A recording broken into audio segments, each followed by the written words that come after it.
हरे कृष्ण। वक्रतुंड महाकाय सूर्यकोटि समप्रभ निर्विघ्नं कुरु मे देव सर्वकार्येषु सर्वदा। गणपति बप्पा मोरया। हिंदू धर्म में हर दिन किसी न किसी भगवान को समर्पित है। जैसे सोमवार का दिन भगवान भोलेनाथ को, मंगलवार हनुमान जी को, तो बुधवार गौरी पुत्र गणेश को। बुधवार के दिन भगवान गणेश की पूजा की जाती है। आपको हम बता दें कि बुधवार को भगवान गणेश के अलावा बुद्ध देव की भी पूजा की जाती है।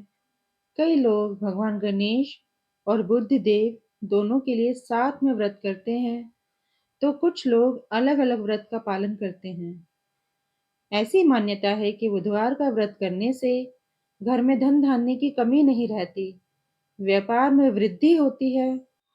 माना जाता है कि भगवान श्री गणेश की पूजा करने से घर में सुख शांति बनी रहती है। तो चलिए, आज हम अपने इस वीडियो में बुधवार व्रत का महत्व, इसकी पूजा के नियम, इसकी व्रत कथा और इस व्रत में हमें क्या खाना चाहिए क्या नहीं, इस पर चर्चा करते हैं।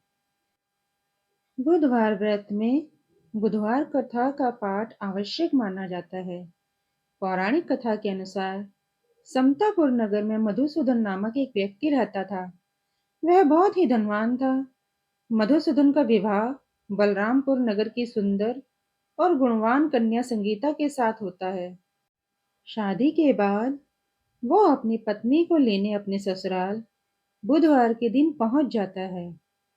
इस पर कन्या के माता पिता कहते हैं कि आज तो बुधवार है और इस दिन किसी भी शुभ दिन के लिए यात्रा नहीं की जाती है। इस पर मधुसूदन कहता है वो इन बातों पर विश्वास नहीं करता और अपनी पत्नी को लेकर चला जाता है। दोनों कुछ ही दूर चले थे कि उनकी बैलगाड़ी का एक पहिया टूट जाता है। वहां से वो दोनों पैदल यात्रा शुरू करते हैं। इसी बीच मधुसूदन की पत्नी को प्यास लग जाती है, तो वो उसे एक पेड़ की छांव में बैठाकर पानी लेने चला जाता है। पानी लेकर जब वह वापस लौटता है, तो वह देखता है कि उसकी पत्नी के पास उसी की शक्ल का जैसा एक व्यक्ति बैठा हुआ है। संगीता भी उसी शक्ल के दो लोगों को देखकर हैरान हो जाती है। इसके बाद उन दोनों व्यक्तियों में युद्ध होने लगता है कि सच्चा कौन है और कौन झूठ बोल रहा है। इस शोर से आसपास कई लोग जमा हो जाते हैं और वहां कुछ सिपाही आकर उन्हें राजा के सामने ले जाते हैं। राजा भी उन दोनों में अंतर नहीं कर पाता और संगीता भी नहीं पहचान पा रही थी कि उसका पति कौन है। राजा उन दोनों को ही कारावास में डाल देने की सजा सुना देते हैं।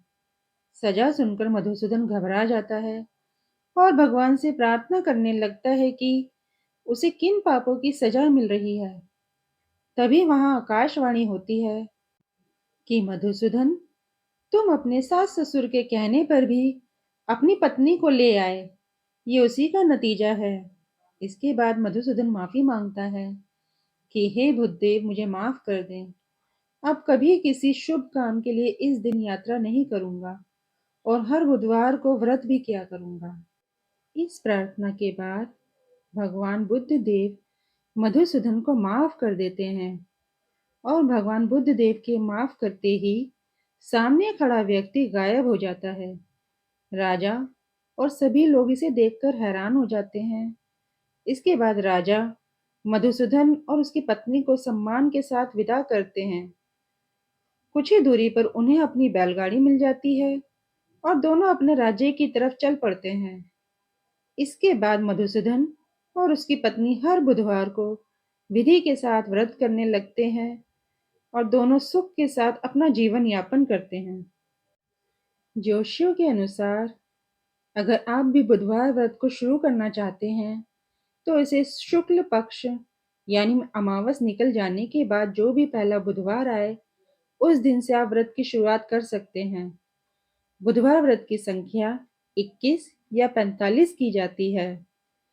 बुधवार के दिन सुबह जल्दी उठकर घर की साफ-सफाई और स्नान आदि करके घर के ईशान कोण में मुँह करके भगवान गणेश और बुद्ध देव की पूजा करें। दीपक जलाएं और उनकी आरती करें। इस दिन हरे रंग के वस्त्र पहनना शुभ माना जाता है। भगवान गणेश को आप हलवा, बेसन के लड्डू या पंजीरी का भोग लगा सकते हैं। बुधवार व्रत में नमक का सेवन नहीं करना चाहिए।